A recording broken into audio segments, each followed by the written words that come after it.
Palavra da Verdade, com Hernandes Dias Lopes. É sempre uma honra para mim, alegria estar aqui. Irmãos amados, o texto que eu quero compartilhar com vocês está em Lucas, capítulo 3. Lucas, capítulo 3, versos de 1 a 20.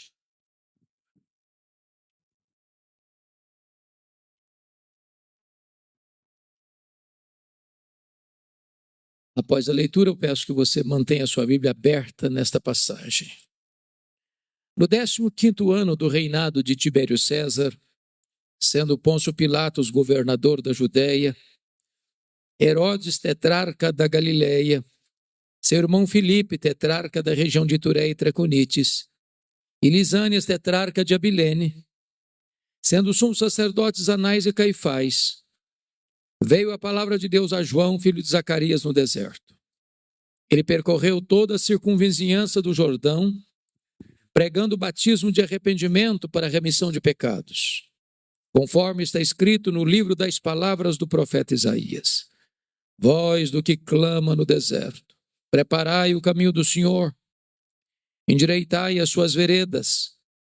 Todo vale será aterrado e nivelados todos os montes e outeiros. Os caminhos tortuosos serão retificados e os escabrosos aplanados, e toda a carne verá a salvação de Deus. Dizia ele, pois, às multidões que saíam para serem batizadas: raça de víboras, quem vos induziu a fugir da ira vindoura? Produzi, pois, frutos dignos do arrependimento, e não comeceis a dizer entre vós mesmos: temos por pai Abraão. Porque eu vos afirmo que destas pedras Deus pode suscitar filhos a Abraão. E também já está posto o machado à raiz das árvores. Toda árvore, pois, que não produz bom fruto é cortada e lançada ao fogo. Então as multidões o interrogavam, dizendo: que havemos, pois, de fazer? Respondeu-lhes: quem tiver 2 túnicas, reparta com quem não tem, e quem tiver comida, faça o mesmo. Foram também publicanos para serem batizados e perguntaram-lhe: mestre, que havemos de fazer? Respondeu-lhes: não cobreis mais do que o estipulado. Também soldados lhe perguntaram: e nós, que faremos? E ele lhes disse: a ninguém maltrateis, não deis denúncia falsa, e contentai-vos com o vosso soldo. Estando o povo na expectativa e discorrendo todos no seu íntimo a respeito de João, se não seria ele, porventura, o próprio Cristo, disse João a todos: eu, na verdade, vos batizo com água. Mas vem o que é mais poderoso do que eu, do qual não sou digno de desatar-lhe as correias das sandálias. Ele vos batizará com Espírito Santo e com fogo. A sua pá ele a tem na mão para limpar completamente a sua eira e recolher o trigo no seu celeiro, porém queimará a palha em fogo inextinguível. Assim, pois, com muitas outras exortações, anunciava o evangelho ao povo.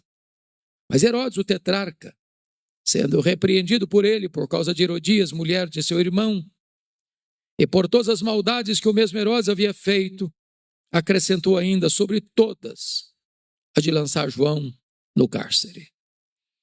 Eu quero conversar com vocês sobre o tema: quando Deus vira a mesa da história. João Batista é uma das figuras mais emblemáticas da Bíblia. Nenhum homem recebeu elogio tão exaltado dos lábios do próprio Senhor Jesus do que João Batista. Dentre os nascidos de mulher, ninguém é maior do que ele. Seu nascimento foi um milagre, sua vida foi um portento, sua morte foi um mistério.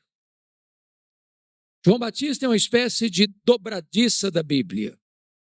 Ele fecha o Velho Testamento e abre o Novo Testamento. João Batista é o precursor do Messias. E o propósito de Lucas, que era médico e historiador, é montar para nós o cenário em que João Batista veio ao mundo para exercer o seu ministério. E ao fazê-lo, Lucas escolhe um método. E o método de Lucas é partir do geral para o particular. É retratar o cenário político do império e da província. Além de traçar um cenário do mundo religioso de Israel, no tempo em que João Batista foi levantado por Deus. Vou precisar da sua paciência, porque vou despender um pouco de tempo nesse pano de fundo, sem o qual nós não poderíamos entender a mensagem de João Batista. Então, João começa nesse cenário do Império Romano, do geral para o particular. E ele diz assim, no 15º ano do reinado de Tibério César. Acho que vocês sabem que Tibério César governou o Império Romano dos anos 14 depois de Cristo ao ano 37 depois de Cristo. Nesse período do primeiro século, e antes dele um pouco, vários imperadores foram levantados, como Júlio César no começo, que foi substituído por César Augusto, o imperador que governou o mundo romano quando Jesus nasceu, que foi sucedido por Tibério César, filho adotivo dele, no ano 14 depois de Cristo, o imperador que governava o mundo quando João Batista iniciou seu ministério, quando Jesus morreu e ressuscitou, que foi sucedido por Calígula, que foi sucedido por Cláudio, que governou o mundo no ano 41 ao 54, período que houve uma grande fome no mundo e os judeus foram expulsos de Roma, que foi sucedido por Nero, que governou de 54 a 68, quando Roma foi incendiada e quando Paulo e Pedro foram martirizados, que foi sucedido por Tito Flávio, que foi sucedido por Vespasiano, que inaugurou o Coliseu Romano, que foi sucedido por Domiciano, o imperador que mandou João para a ilha de Patmos, aquela colônia penal, quando escreveu o Apocalipse, que foi sucedido por Galba, que tira João da ilha de Patmos e o devolve a Éfeso, onde ele era pastor e onde morreu. O Império Romano era um império truculento, onde as suas hordas chegavam, dominavam com fúria e com força implacável. Tanto é fato que Daniel capítulo 2, na descrição daquela imagem sobre a qual Nabucodonosor sonhara, cabeça de ouro representando o império da Babilônia, os braços de prata representando o império Medo-Persa, o ventre de bronze representando o império greco-macedônio, e as pernas de ferro e os pés de ferro e barro representavam o império romano, pela sua truculência, ao mesmo tempo sua fragilidade, por causa da imoralidade que graçou naquele império. Então, se você olha o mapa geral, era um mapa de opressão política, de domínio estrangeiro. Mas agora vamos chegar para a província de Israel, e é uma informação complexa de entender aí, quando está escrito, sendo Pôncio Pilatos governador da Judéia.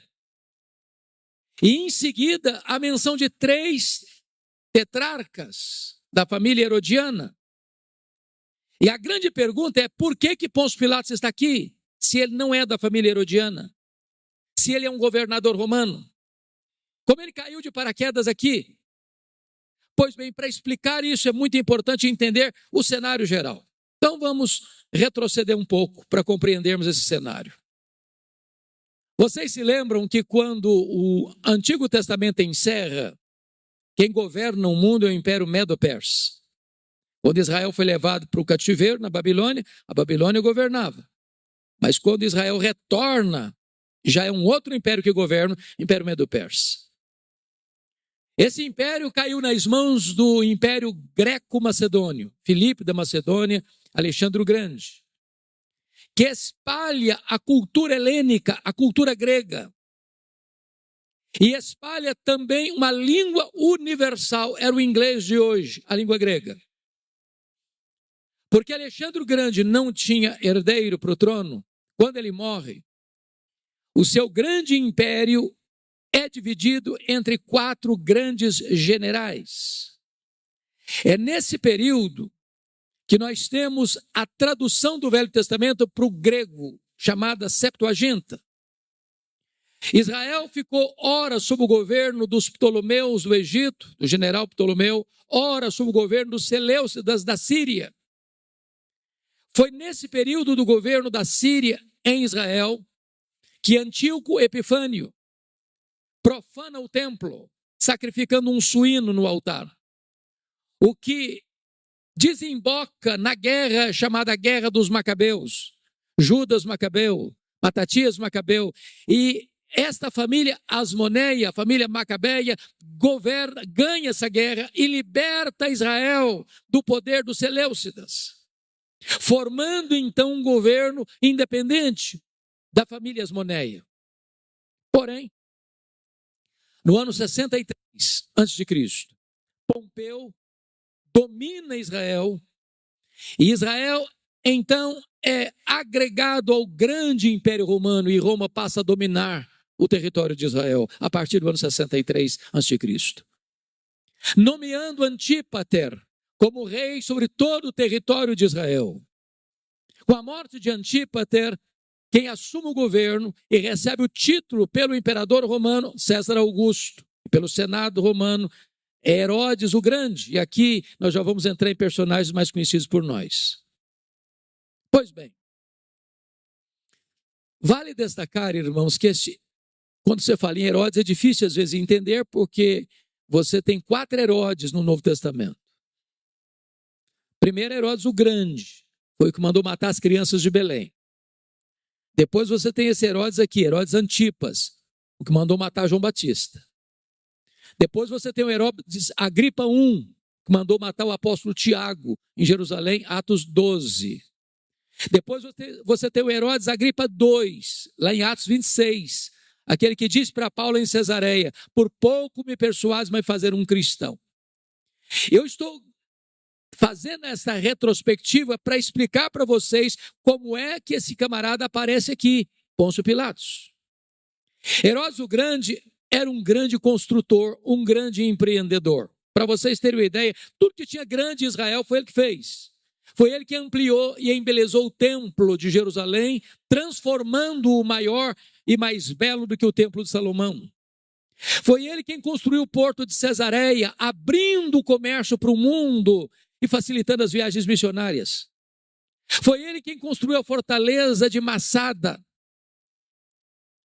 às margens do Mar Morto, para onde fugiram 3.000 judeus, quando no ano 70 Jerusalém foi tomada pelos romanos. Foi ele quem construiu a fortaleza da Antônia, onde Jesus foi julgado em Jerusalém. Porém, esse homem tinha um grave problema.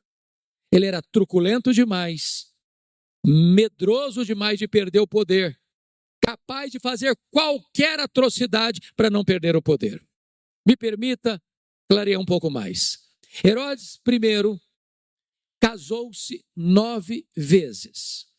Logo que ele assume o poder, ele manda matar mais da metade do sinédrio judaico, que era composto de 71 membros, e o sumo sacerdote, o presidente do sinédrio, para dizer: aqui quem manda sou eu.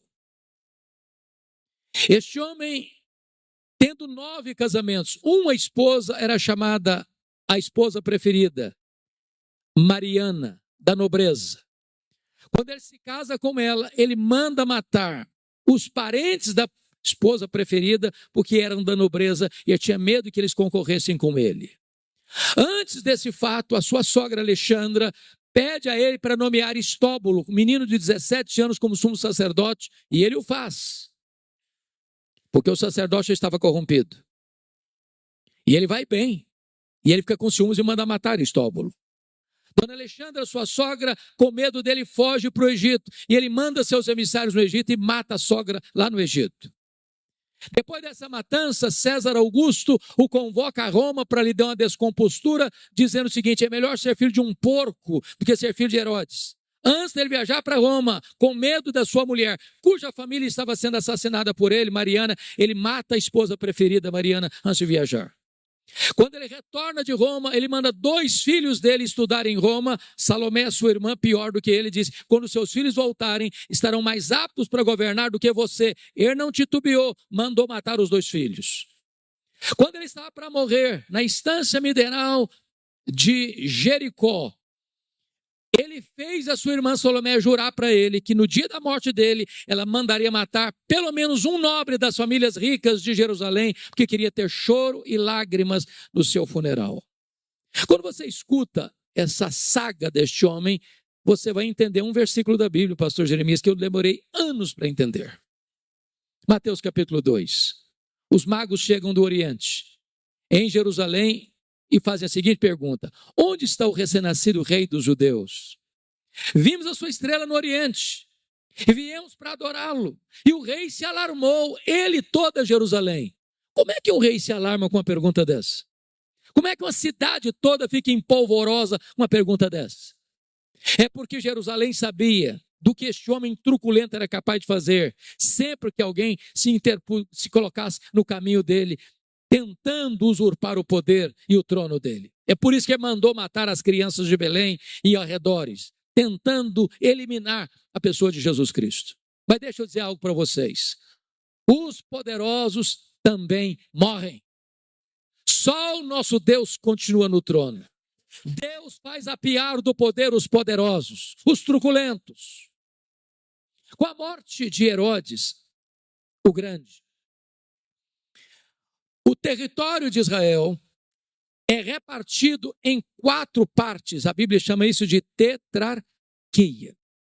Agora, notem vocês que Lucas só mostra 3 tetrarquias e começa com um cidadão que não é tetrarca, é governador romano. A pergunta é por quê? Como é que esse Herodes, como é que esse Pôncio Pilatos veio parar aqui? Então vamos entender isso. A tetrarquia da Judéia, onde estava Jerusalém, foi dada ao filho de Herodes, chamado de Arquelau. Está lá em Mateus 2, 22. É importante ler isso para vocês fixarem essa lição. Quando José e Maria foram alertados que deviam fugir para o Egito, que Herodes queria matar o menino, eles foram para o Egito, ficaram no Egito. E aí recebe a seguinte notícia. Vejam vocês, no versículo 20: dispõe-te, toma o menino e sua mãe e vai para a terra de Israel, porque já morreram os que atentavam contra a vida do menino. Dispôs-se ele, tomou o menino e sua mãe e regressou para a terra de Israel. Tendo, porém, ouvido que Arquelau reinava na Judéia em lugar de seu pai Herodes, temeu ir para lá. Então o tetrarca da Judéia é Arquelau. Quais são os outros tetrarcas? Herodes, tetrarca de Galileia, Filipe, entenda-se Filipe II, tetrarca da região de Ituré e Traconitis, e Lisânias. O que aconteceu então?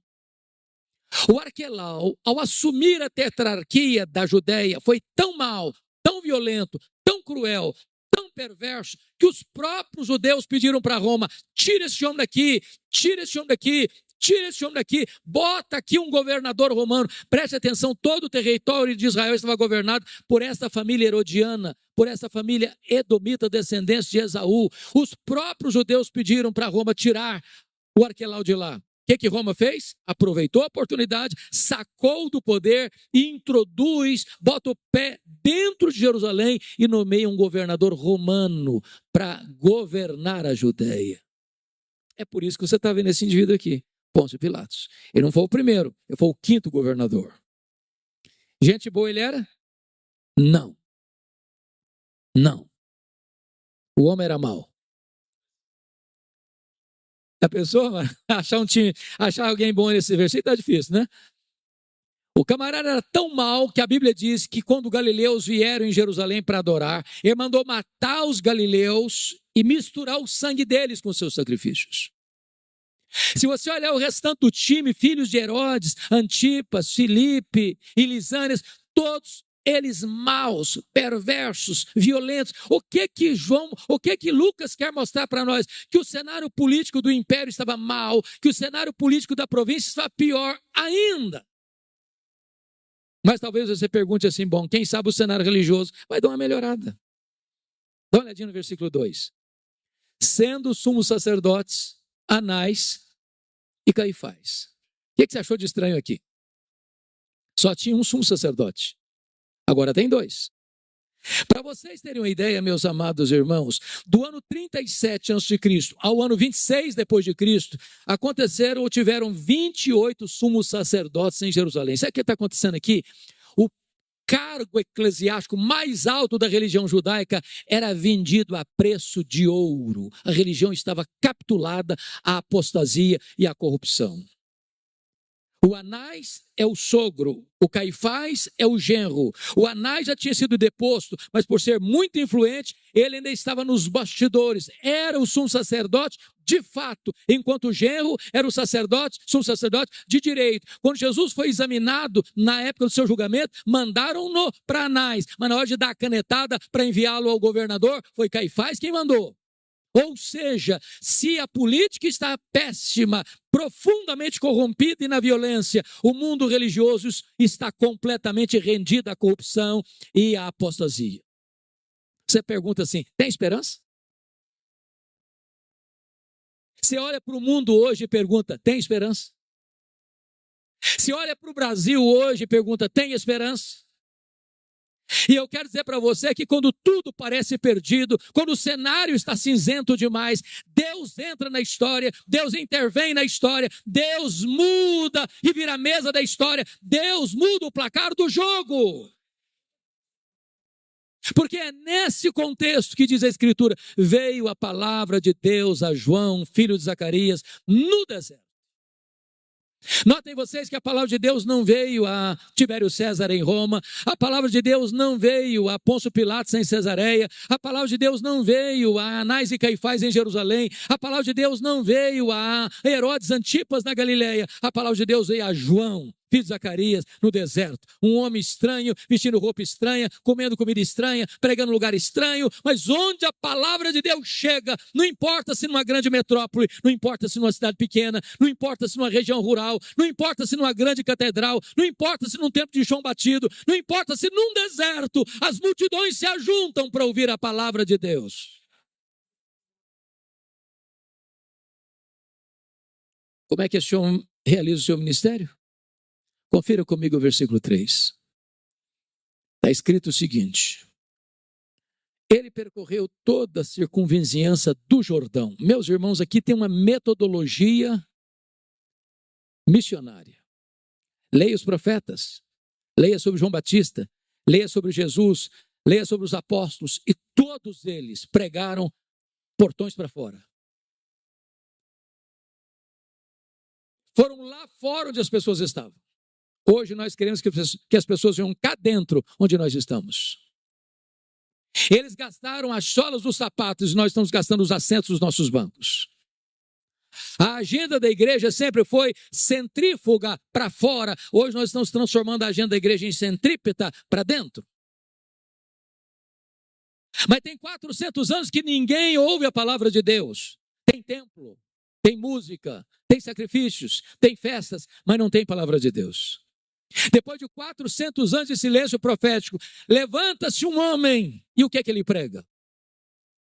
Versículo 3, batismo de arrependimento para remissão de pecados. A gente podia dizer, ô João, meu filho, tem 400 anos que esse povo não está acostumado com Bíblia. Então, já que você vai pregar, você tem que começar leve, mais light. Prega uma mensagem mais palatável, mais politicamente correta. Mas João Batista não era um profeta da conveniência. João Batista não era um alfaiate do efêmero. João Batista era o escultor do eterno. João Batista não prega para agradar seu auditório. Ele prega para levar o seu auditório ao arrependimento e à salvação. O que ele está dizendo é que não tem perdão de pecados, onde não tem arrependimento. Onde não tem mudança de mente, de coração, de vida, não tem salvação. Agora vejam vocês, meus amados, que você ainda faz outra pergunta ao texto. Bom, de onde ele tirou essa mensagem? Depois de 400 anos. Ele inventou essa mensagem? Ele criou essa mensagem? Ele é a fonte dessa mensagem? E o versículo 4 responde para nós. Pregou o batismo de arrependimento conforme está escrito nas palavras do profeta Isaías. Ou seja, depois de 400 anos, quando o primeiro pregador se levanta, ele levanta e abre a Bíblia. Ele levanta e volta para a Escritura. Ele levanta e expõe a Escritura. Em outras palavras, meus irmãos, o pregador não cria mensagem, ele entrega a mensagem. Ele não é dono da mensagem, ele é servo da mensagem. Ele não é a fonte da mensagem, ele é apenas o porta-voz da mensagem. Em outras palavras, meus irmãos, Deus não tem nenhum compromisso com a palavra do pregador. Deus tem compromisso com a sua palavra. A promessa de que não volta vazia não é a palavra do pregador, é a palavra do Deus vivo. Agora vejam vocês que João Batista nos é apresentado como engenheiro de trânsito do reino de Deus.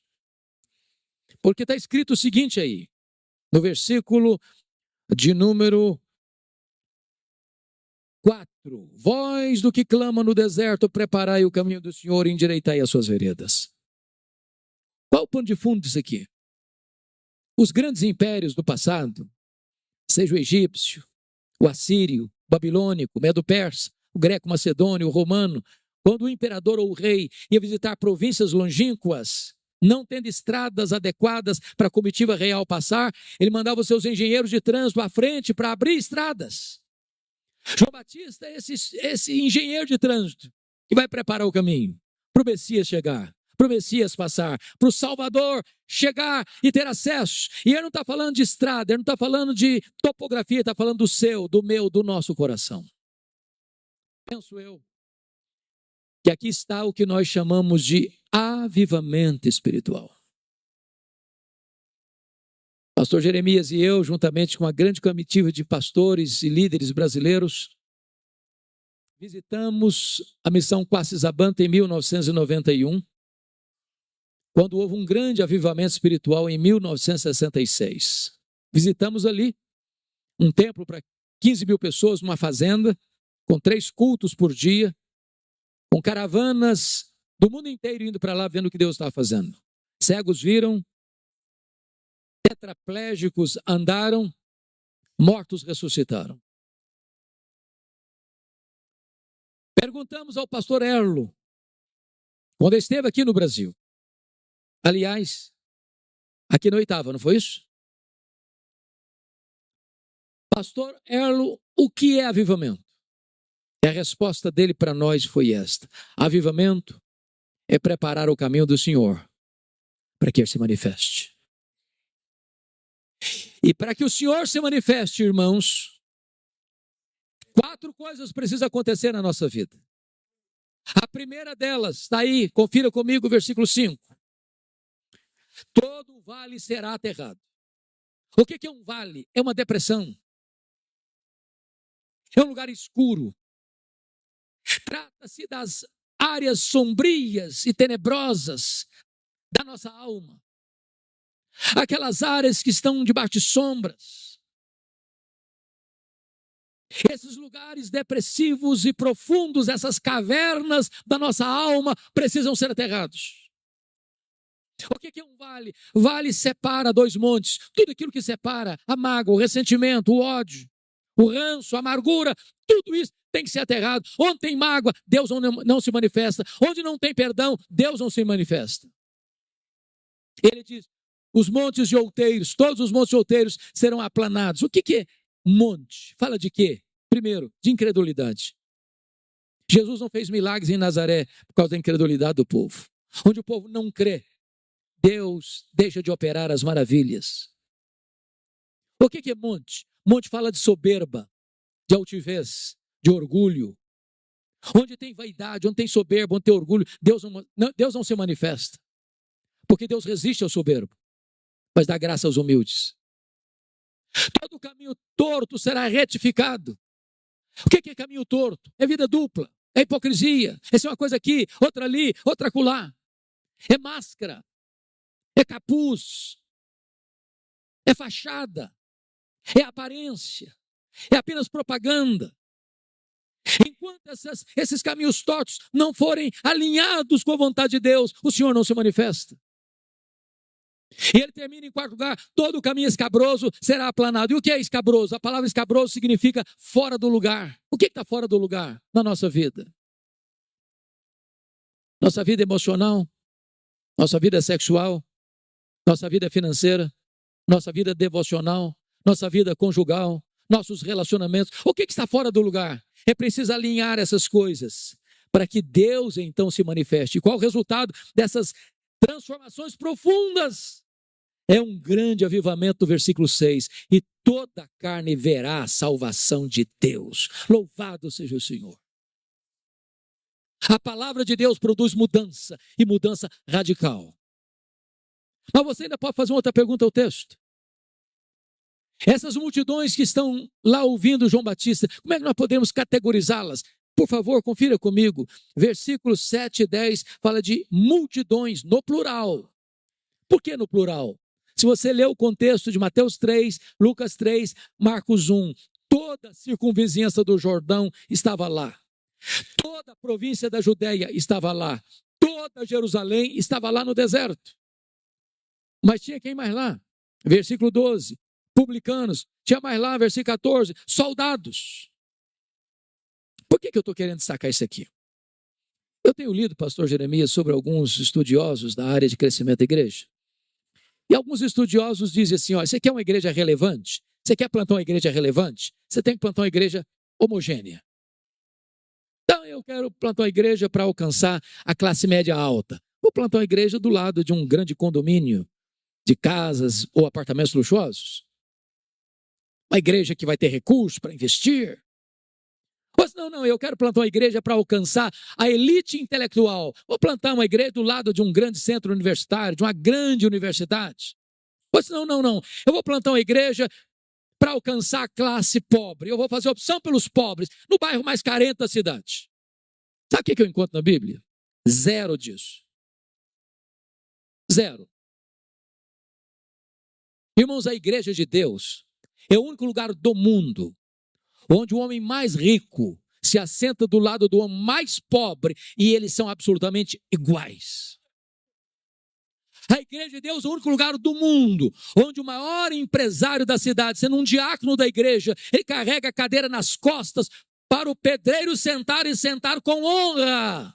Na igreja de Deus não tem nada disso. Deus não vê o homem como o homem vê. Deus não olha a cor da pele. Deus não olha a conta bancária. Deus não olha os diplomas da parede. Deus não tem opção nem por esse nem por aquele. Deus ama todos indistintamente e sem exceção. E a igreja é esse mosaico maravilhoso de gente grande, de gente pequena, de gente rica, de gente pobre, de gente culta, de gente analfabeta. Mas todos nós somos um só corpo, uma só família, um só rebanho, a igreja do Deus vivo. Louvado seja o Senhor.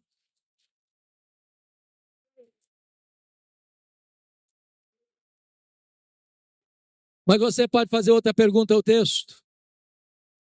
Bom, qual foi a ênfase da pregação de João Batista? Eu queria falar para você sobre 5 alertas de João Batista no seu ministério. Primeiro, João Batista tratou do perigo mortal da hipocrisia. Olha o verso 7 comigo. Dizia ele, pois, às multidões que saíam para serem batizadas, raça de víboras. Eu fico escandalizado com João Batista. Meus irmãos, tem 400 anos que ninguém escuta sermão.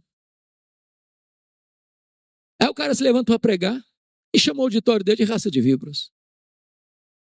Que indelicadeza. Que falta de polidez. Que insensibilidade. Se o pastor Jeremias fizesse isso aqui aos domingos, eu não sei o que aconteceria, mas talvez o auditório ficaria bem vazio. Vai começar a fazer? A pergunta é por que ele está falando isso aqui? Nós não podemos entender esse versículo senão à luz de Mateus 3,7. É Mateus 3,7 que lança a luz para entendermos isso aqui. Então volta lá comigo, que é texto paralelo desse. Mateus 3,7 está escrito o seguinte, é o mesmo contexto, é o mesmo texto, numa outra perspectiva.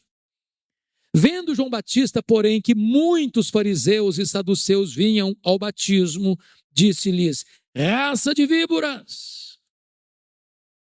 Eu não sei quanto a você, mas quando eu leio os evangelhos, me dá quase uma espécie de urticária quando eu leio sobre os fariseus. Pensa num time complicado, né? Detetive da vida alheia, fiscais da vida alheia, capaz de olhar um cisco no seu olho e não ver uma trave no olho dele. Só via pecado nos outros, não via pecado na vida deles. Eram pedra no sapato do ministério de Jesus. Hipócritas. Agora, preste atenção no que eu vou lhes dizer. Os fariseus não foram sempre assim, não, sabiam? Como é que esse grupo surgiu na história? Quando surgiu? Esse grupo chamado fariseus, irmãos, surgiu na história, nesse período interbíblico, para resistir à secularização da igreja da época, ou seja, a helenização, resistir à cultura grega que estava dominando o mundo. Era um grupo de resistência, era um grupo de reforma e reavivamento, era um grupo que primava pela sã doutrina e pela piedade. Porém, com o tempo, a forma foi tomando o lugar da essência. E os fariseus mantiveram a pose, mas perderam a piedade. Eram hipócritas. Estavam lá escutando João Batista. E os saduceus? Quando surgiram? Como surgiram? Por que surgiram? No mesmo período. Também um grupo de resistência, um grupo de reforma, um grupo de reavivamento. Porém, os saduceus sucumbiram rapidamente à helenização, à cultura grega. Tanto é fato que, por influência do pensamento grego, os saduceus não acreditavam em ressurreição, não acreditavam em anjos, eram teólogos liberais da época, não acreditavam em todo o Velho Testamento, só no Pentateuco. Mais do que isso, os saduceus tornaram-se colaboracionistas de Roma. Mais do que isso, receberam em moeda de troca a mina de ouro da religião judaica, a exploração do templo. Do templo. Porque tudo acontecia no templo, as festas. E o que acontecia? Você sabe que a classe sacerdotal era do grupo dos saduceus. Por exemplo, nas festas que vinham multidões e multidões, pessoas do mundo inteiro para Jerusalém, é só ler Atos 2 para saber quantas nações iam para uma festa. Ninguém podia comprar sacrifício com dinheiro estrangeiro que trazia, não. Tinha que fazer a troca da moeda e não podia fazer fora, não. Tinha que fazer lá na praça do templo, com os cambistas, saduceus, cobrando taxas exorbitantes para botar o dinheiro no bolso. Ninguém podia trazer um sacrifício de casa, nem um cordeiro, nem uma pomba, nem uma rola. Tinha que comprar lá na praça do templo. A praça do templo estava cheia de mesa de cambista, cheia de currais de ovelhas, cheia de gaiolas de pombas e rolas. Tinha que comprar lá por preços exorbitantes para eles embalsarem a grana. E Jesus fica irado com essa cena, pega o chicote e sai virando as mesas dos cambistas, sai chicoteando, abrindo os currais, abrindo as gaiolas, dizendo: vocês transformaram a casa do meu pai, casa de oração, em covil de salteadores. O que é um covil? É o lugar que o ladrão rouba e corre para lá para se esconder. E esse time está lá escutando João Batista. Com João Batista você vê muitos fariseus e saduceus e diz: raça de víboras. Por que ele está dizendo isso? É porque a hipocrisia, irmãos, é pior do que o veneno das víboras. O veneno da víbora foi Deus quem colocou, mas a hipocrisia é o diabo que colocou. Por isso João Batista alerta com tanta firmeza a hipocrisia. Mas em segundo lugar, João Batista alerta sobre o perigo real do inferno. Olha o verso 7 ainda. Quem vos induziu a fugir da ira vindoura? Irmãos, eu fico chocado com João Batista, porque tem tanta coisa boa na Bíblia para pregar. O amor de Deus, a graça de Deus, a fidelidade de Deus. E vai pregar logo sobre o inferno no primeiro sermão. Depois de 400 anos. Tinha outra coisa para pregar, não? Mas me permita dizer uma coisa para você nessa noite. É melhor ouvir sobre o inferno do que ir para o inferno. A terceira ênfase do ministério da pregação de João Batista, observe comigo, é o perigo do falso arrependimento. Olha o versículo 8. Produzir, pois, frutos dignos do arrependimento. Não é arrependimento e novamente arrependimento e novamente arrependimento. É arrependimento e frutos dignos de arrependimento. Por que é importante enfatizar isso aqui? Meus irmãos, surgiu e está aí no mercado religioso brasileiro uma falsa doutrina chamada de supergraça. Supergraça. É a graça que justifica o pecado e não o pecador. É aquela pregação que diz assim, não, pode ficar tranquilo, Deus é muito bom e misericordioso. Fica tranquilo. Deus te entende. Pode vir e continuar do jeito que você está. Vai dar tudo certo. Essa graça não é a verdadeira graça. Ela é uma desgraça na vida das pessoas. Porque engana. Falseia a verdade. Preste atenção nisso. Quando uma pessoa não quer se arrepender do seu pecado, ela cria uma teologia para justificar o seu pecado. E João Batista alertando sobre esse perigo do falso arrependimento. Quarto lugar, João Batista alertou sobre o grande perigo, meus irmãos, da falsa confiança religiosa. Olha comigo, por favor, o versículo de número 8 ainda. Não comeceis a dizer entre vós mesmos, temos por pai Abraão. O que ele está dizendo aqui? Tinha gente dizendo ao João Batista, pega leve com a gente, cara, nós temos pedigree, ué. Você não está sabendo isso, não? Sabe quem é o nosso ancestral? É o Abraão. A gente tem o sangue de Abraão correndo nas nossas veias. Está tudo bem com a gente. O verdadeiro filho de Abraão não é aquele que tem o sangue de Abraão correndo em suas veias, é aquele que tem a fé de Abraão habitando em seu coração. Tem muita gente hoje, irmãos, que diz, não, como é que está a sua vida? Não, eu estou seguro, estou tranquilo, sou presbiteriano, sou calvinista. Outro, não, eu sou arminiano desde o berço. Ô, gente, ser presbiteriano é uma benção, ser calvinista é uma benção, mas preste atenção, é só Jesus que salva, viu? É só Jesus que leva para o céu. Cuidado para você não estar tendo uma falsa segurança espiritual. Mas finalmente, irmão, João Batista alerta para o grande perigo de uma vida infrutífera. Versículo 9, e já está posto o machado à raiz das árvores. Toda árvore, pois, que não produz bom fruto é cortada e lançada no fogo. Você quer saber se o cara é crente? Não escuta o que ele fala. Veja o fruto que ele produz. Bom, você pode fazer outra pergunta ao texto. Esse tipo de sermão produziu algum resultado? Vejamos. Vamos dar uma olhadinha? Confira comigo o verso 10 e 11. Então as multidões o interrogavam dizendo, que havemos, pois, de fazer? Responderam-lhes, ou respondeu-lhes, quem tiver 2 túnicas, reparta com quem não tem, quem tiver comida, faça o mesmo. O que ele está dizendo aqui? Você quer saber se o cara é crente mesmo? Se ele se arrependeu mesmo? Veja se ele é generoso. Não combine, irmãos, crente, mão de vaca, pão duro, avarento. Crente tem o coração aberto, o bolso aberto, as mãos abertas, a casa aberta. Mas entendamos uma coisa, os bens de consumo são muito fáceis hoje. Qualquer de nós que está aqui, se abrir o guarda-roupa, tem mais roupa do que precisa. Qualquer de nós. Naquela época, o cidadão comprava uma túnica e usava a túnica até acabar. Quem tinha 2 túnicas era o só fulano. Quem tem 2, dê uma. Porque às vezes o camarada vai fazer um bazar na igreja e aí o cara acha que pode trazer os usáveis e deve trazer, mas traz roupa velha, desbotada, rasgada, sapato furado. Meus irmãos, quem tem 2 túnicas, dê uma para quem não tem. Quem tiver comida, faça o mesmo. Agora preste atenção. Generosidade não é arrependimento, viu? Ninguém vai para o céu porque dá comida e roupa. Generosidade é a evidência do arrependimento e não um substituto do arrependimento. Vamos ao outro resultado? Olha aí comigo. Versículos 12 e 13. Também foram os publicanos para serem batizados e perguntaram-lhe, mestre, que havemos de fazer? Respondeu-lhes, não cobreis mais do que o estipulado. O que está acontecendo aqui?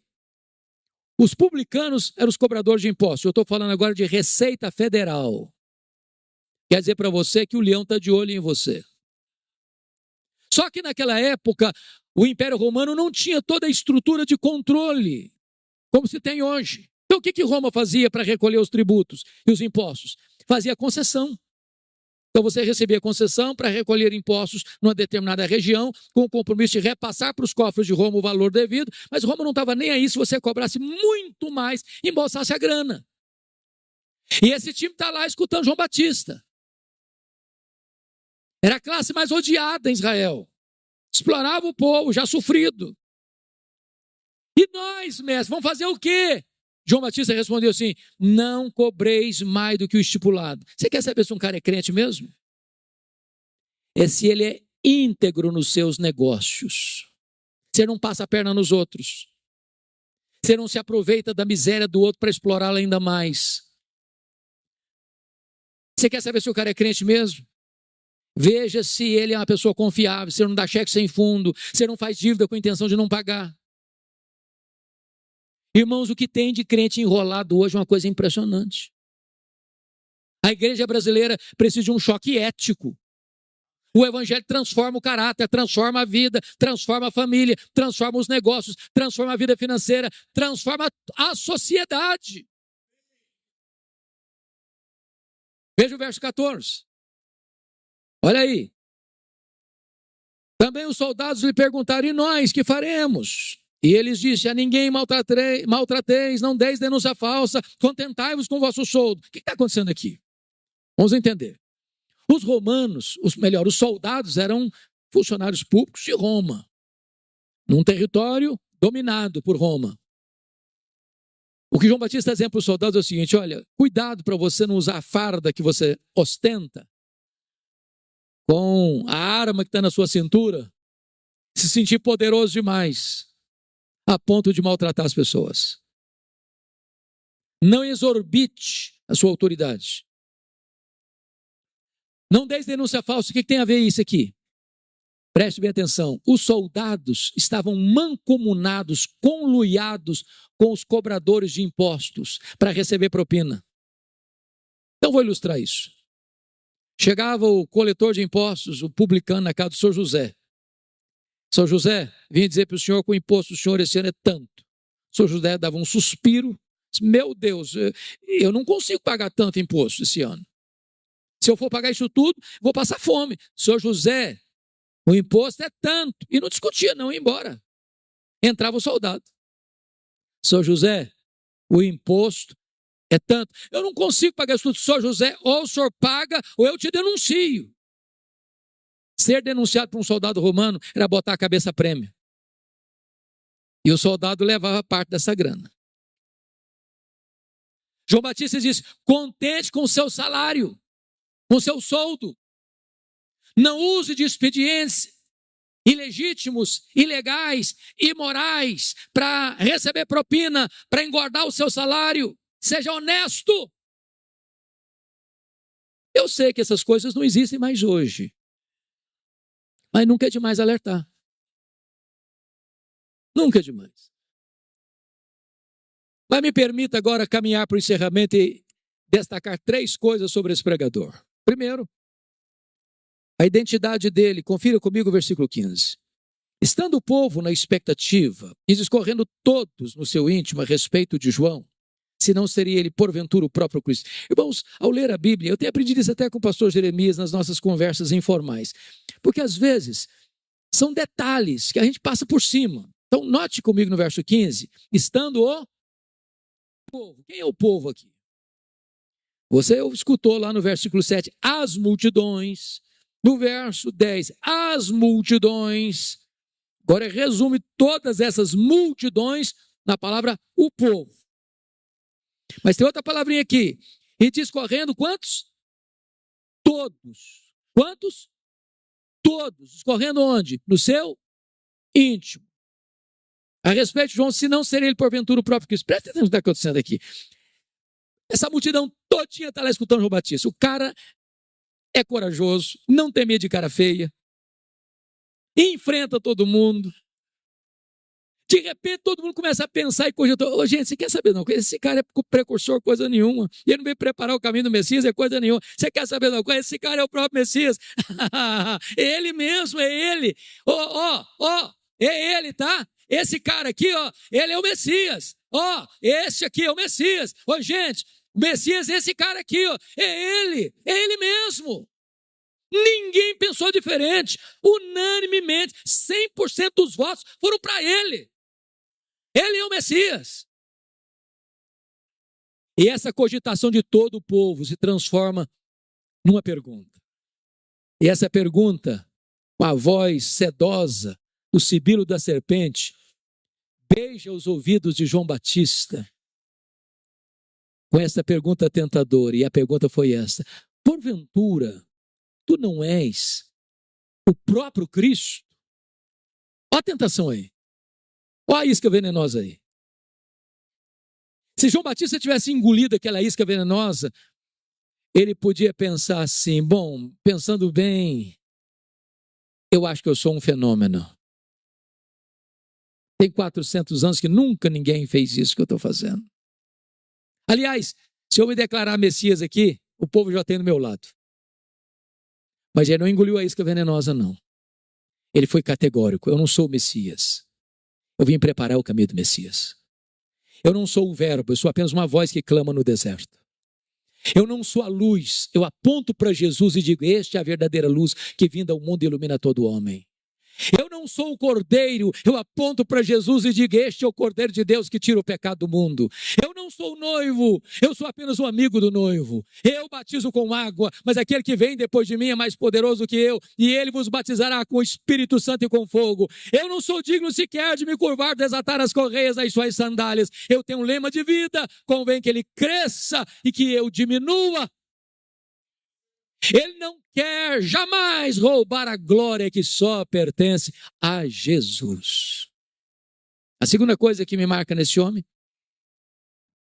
é a consciência da sua limitação. Olha o versículo 16. Eu batizo com água, mas aquele que vem depois de mim é mais poderoso do que eu, e ele vos batizará com o Espírito Santo e com fogo. E notemos isso aqui, irmãos: todo pregador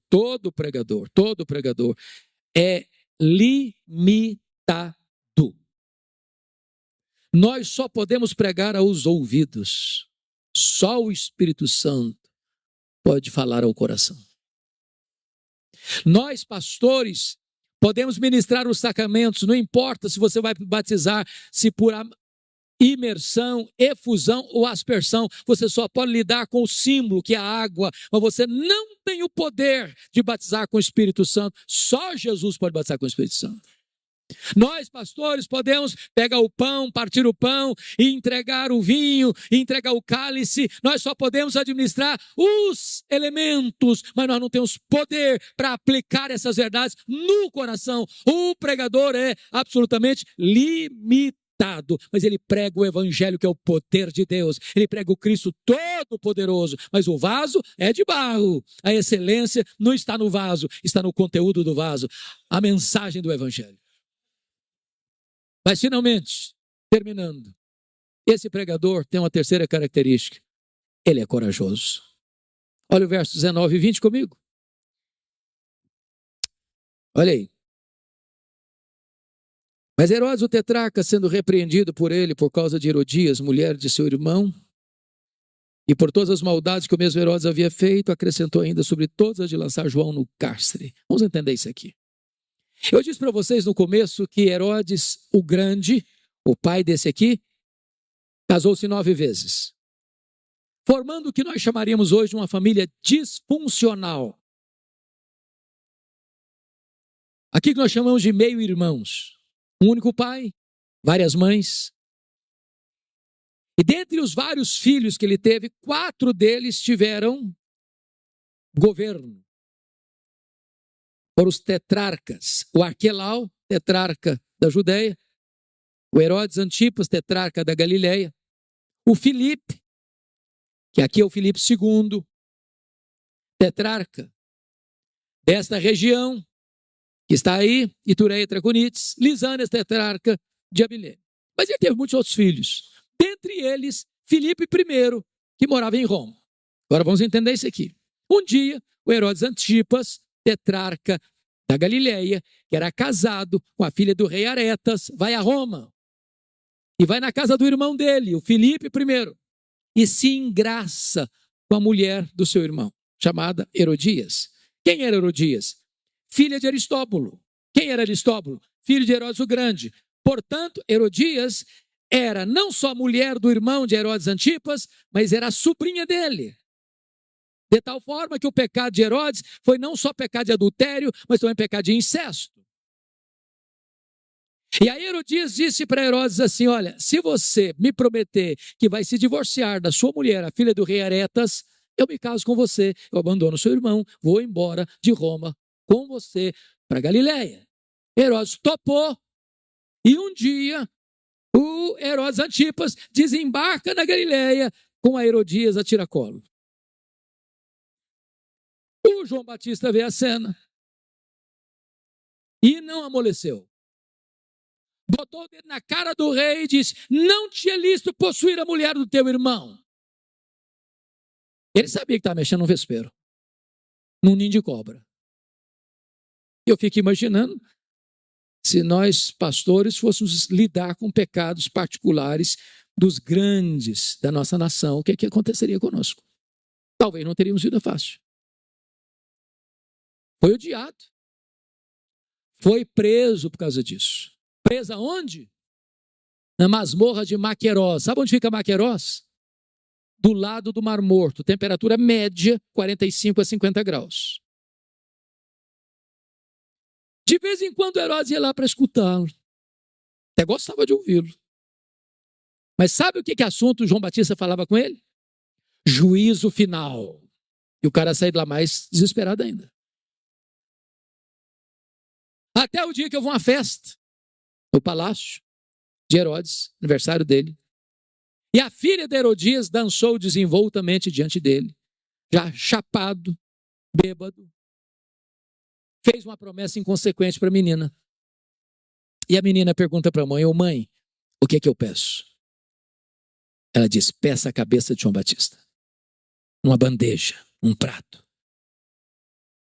Agora imagine vocês, o carrasco, saindo da Galiléia, indo lá para as margens do Mar Morto, tirando João Batista, o maior homem dentre os nascidos de mulher, precursor do Messias, de dentro da prisão, levando para um local de execução, botando a cabeça dele num cepo e tosando a cabeça dele. E daqui a pouco a cabeça ensanguentada de João Batista entra naquela festa macabra como prêmio da iniquidade, por ordem de um rei bêbado, de uma mulher adúltera, de um adolescente inconsequente. E você sai horrorizado dessa cena. Que tragédia. Que fim inglório. Mas eu quero dizer para vocês que João Batista entendia que é melhor estar preso com a consciência livre do que estar solto com a consciência acorrentada pela covardia. João Batista entendeu que é melhor morrer e perder a cabeça do que perder a honra. João Batista nos ensina, irmãos, que por pior que seja o cenário que um dia você tenha que enfrentar por amor a Cristo, aqui neste mundo, saiba disso, o céu indenizará todo o sofrimento. Porque a nossa leve e momentânea tribulação produz para nós eterno peso de glória acima de toda comparação. O que na verdade importa, meus irmãos, não é como um homem morre, é como um homem ressuscita.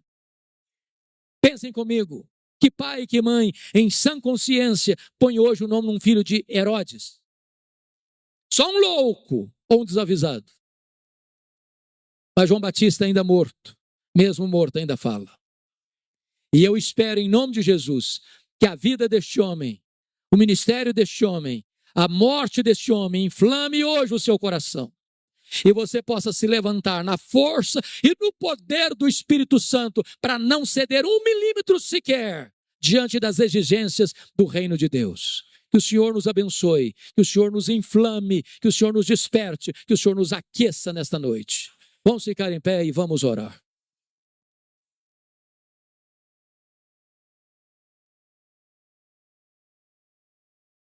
Bendito seja o Senhor.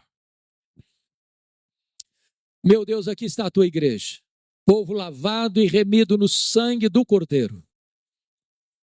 Te damos graças, Deus, porque um dia este evangelho bendito que João Batista pregou alcançou a nossa vida, alcançou a nossa casa, alcançou a nossa cidade, alcançou a nossa nação. Meu Deus, nós oramos para que tu nos dês a coragem de João Batista, a ousadia de João Batista, a firmeza de João Batista. Vivemos também dias dificílimos, Senhor. O mundo está gemendo, a nação brasileira está gemendo, mas nós te pedimos em nome de Jesus, traga a tua palavra à tua igreja e dê intrepidez à tua igreja, Senhor, para que ela não se cale, não se acovarde, que ela levante bem alto a sua voz. Não importa o que virá, o que acontecerá, o que sabemos é que o Senhor está no trono, é que o Senhor tem as rédeas da história em tuas mãos e tu de conduzir a tua igreja vitoriosamente. Não importa se com lágrimas, não importa se com sangue, não importa se com martírio, a tua igreja é vitoriosa, ela é mais do que vencedora em Cristo Jesus, nosso Senhor. Nós te adoramos, nós te exaltamos, nós glorificamos o teu nome, neste nome que é sobre todo nome, diante de quem todo joelho vai se dobrar, nos céus, na terra e debaixo da terra, e toda língua vai confessar que Jesus Cristo é Senhor, para a glória de Deus Pai. Aleluia, aleluia, amém e amém. Mi si scarpi così io non ho, e si ufora tutto con in moto, a porta scrusciavo, cielo era chiaro, e femminiccia parra non trovato. Un vicino mi dissi, oh cammini presto, ci rispondi no, cerco lo resto. Presto in un giorno che non vuole pensare, ma vuole campare, ridere, scappare. E fuori a casa tutto era come prima, ma in l'aria c'era una gioia più fina. Un paese si muove come una canzone, ogni voce, ogni passo, ogni parola. Sogno figlio di sta terra sincera, e quando esci fuori mi sento intera. Fuori casa tutto canta, ci risate o